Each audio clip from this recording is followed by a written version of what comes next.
आज की वीडियो में मैं बात करने वाला हूँ आपका audit committee and corporate governance का first question. Issue address in LODR regulations regarding corporate governance are. तो उसका मेमोरी टेक्निक है आरसीसी के बिल्डिंग में। अब यहाँ पे अपने को इशू एड्रेस करने, इशू जो एड्रेस किए वो बताने। तो आरसीसी के बिल्डिंग में एमडी के साथ आईपीसीसी वाला बिठा दिया, पर सीएसीएस बिठाना था। आरसीसी के बिल्डिंग में एमडी के साथ आईपीसीसी वाला बिठाना था, पर सीएसीएस बिठा दिया। आरसीसी के बिल्डिंग में एमडी के साथ आईपीसीसी वाला बिठा दिया, पर सीएसीएस बिठाना था। अब ये इशू है कि अपन ने आईपीसीसी वाला बिठा दिया, पर सीएसीएस बिठाना था। तो इससे आपके सारे पॉइंट याद हो जाएंगे। तो आर से अपने को फर्स्ट पॉइंट याद रखना है, responsibility of and key functions of the board. Responsibilities and key functions of the board, R से अपने को ये फर्स्ट वाला पॉइंट याद रखना है। उसके बाद में सी से अपने को सेकंड वाला पॉइंट याद रखना है, code of conduct and vigil mechanism. Code of conduct and vigil mechanism, code of conduct and vigil mechanism. उसके बाद में आर सी से अपने को फिर से एक पॉइंट याद रखना है, composition, meeting, power, role and responsibility of the audit committee.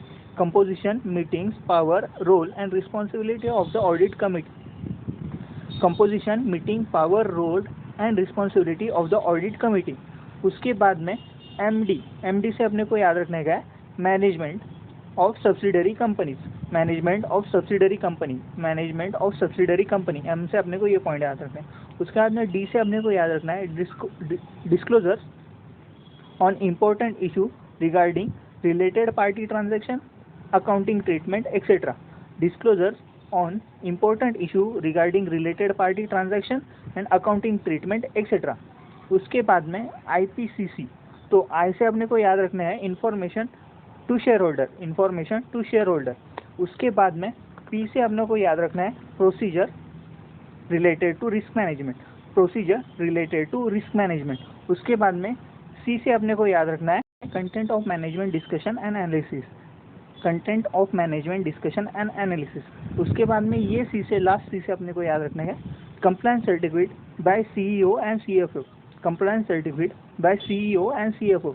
और कंप्लायंस सर्टिफिकेट फिर से अपने को याद रखना है, सीएसीएस वाला, तो ऑडिटर और कंपनी सेक्रेटरी। तो compliance certificate from either auditor और प्रैक्टिसिंग कंपनी सेक्रेटरी। तो फिर से एक बार मेरे साथ रिवाइज कर लो। आर से रिस्पॉन्सिबिलिटी एंड की फंक्शन ऑफ द बोर्ड। उसके बाद में सी से अपने को याद रखना है, कोड ऑफ कंडक्ट। सी से अपने को याद रखने का है, composition, meeting, power, role, responsibility of the audit committee. उसके बाद में एम से अपने को याद रखना है, मैनेजमेंट ऑफ सब्सिडरी कंपनी। उसके बाद में डी से अपने को याद रखना है, disclosure of the important issues. उसके बाद में आई से अपने को याद रखना है, information to shareholder. P से अपने को याद रखना है, procedure related to risk management. C से अपने को याद रखने का है, content of management discussion and analysis. Last C से अपने को याद रखने का है, compliance certificate of CEO and CFO.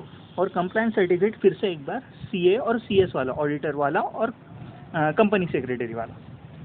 तो आज की वीडियो में इतना ही। वीडियो पसंद आया तो लाइक कर देना।